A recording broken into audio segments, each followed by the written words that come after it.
എല്ലാവർക്കും നമസ്കാരം. എൻ്റെ പുതിയൊരു വീഡിയോയിലേക്ക് എല്ലാവർക്കും സ്വാഗതം. ആശുപത്രി കിടക്കിൽ പ്രിയതമയുടെ കൈകോർത്ത് പിടിച്ച് അജിത്ത്. ശാലിനിക്ക് എന്ത് പറ്റിയെന്ന ആശങ്കയിലും ആരാധകർ. തമിഴകത്തിന്റെ പ്രിയതാരമാണ് അജിത്ത്. സിനിമയിൽ നിന്ന് വിട്ടുനിൽക്കുന്നുണ്ടെങ്കിലും അജിത്തിന്റെ ഭാര്യ ശാലിനിയും പ്രേക്ഷകരുടെ പ്രിയങ്കരിയാണ്. ഇരുവരും ആരാധകർക്ക് പ്രിയപ്പെട്ട ജോഡികളാണ്.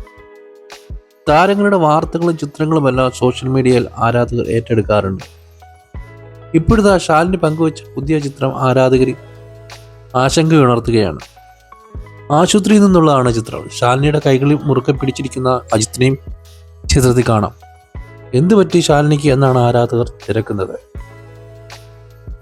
അതേസമയം ശാലിനിയെ ഉടനടി ഓപ്പറേഷന് വിധേയമാക്കേണ്ടി വന്നു എന്ന രീതിയിലും റിപ്പോർട്ടുകൾ പ്രചരിക്കുന്നുണ്ട്.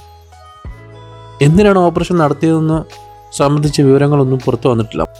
മാത്രമല്ല, അജിത്തോ ശാലിനിയെ ഇരുവരോടും അടുത്ത വൃത്തങ്ങളോ ഈ കാര്യങ്ങൾ സ്ഥിരീകരിച്ചിട്ടില്ല.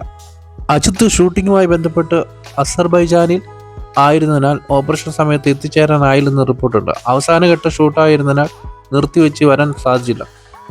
കഴിഞ്ഞ ദിവസമായിരുന്നു ശാലിനിയുടെ ഓപ്പറേഷൻ എന്നും ഷൂട്ടിംഗ് പൂർത്തിയാക്കിയ ഉടനെ അജിത്ത് ചെന്നൈയിലേക്ക് തിരിക്കുമായിരുന്നുവെന്നും റിപ്പോർട്ടിൽ പറയുന്നു. അപ്പോൾ ശാലിനിക്ക് എന്ത് പറ്റിയതായിരിക്കും? അപ്പോൾ നമുക്ക് കൂടുതലായിട്ട് അതിനെക്കുറിച്ചുള്ള കാര്യങ്ങൾ അറിയില്ല. അപ്പോൾ ഈ വീഡിയോത്തിലുള്ള വീഡിയോ കണ്ട എല്ലാവർക്കും വളരെ നന്ദിയുണ്ട്. പിന്നെ ഒരു കാര്യം പറയാനുള്ളത് നമ്മുടെ ഗിവോയെക്കുറിച്ചാണ്. അങ്ങനെ ആൾക്കാർ ഗിവോയിൽ പങ്കെടുക്കാൻ ആൾക്കാർ താല്പര്യം കാണിക്കുന്നില്ല, കമൻറ്റുകളൊന്നും അതിന് ചെയ്യുന്നില്ല.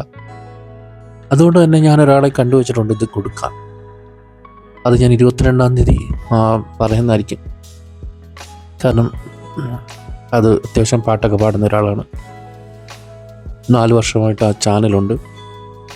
ഒരുപാട് പാട്ട് പാടിയ ഒക്കെ ചാനൽ ഇട്ടിട്ടുണ്ട്. ഒരു ചാനലൊക്കെ ഉണ്ട് പാട്ട് പാടുന്ന.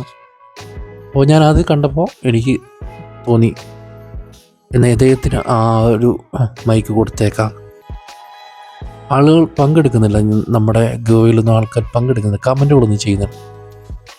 പിന്നെ ഞാൻ ആ ഒരു എന്താ പറയുക, ആ ഒരു ആൾക്ക് കൊടുത്തേക്കാം. അത് 22-ാം തീയതി ഞാൻ പറയുന്നതാണ് ആരെയാണ് ഞാൻ തിരഞ്ഞെടുത്തത്.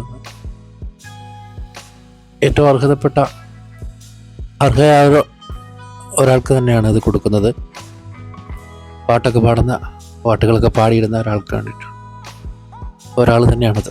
നമുക്കതിൽ സന്തോഷമുണ്ട്.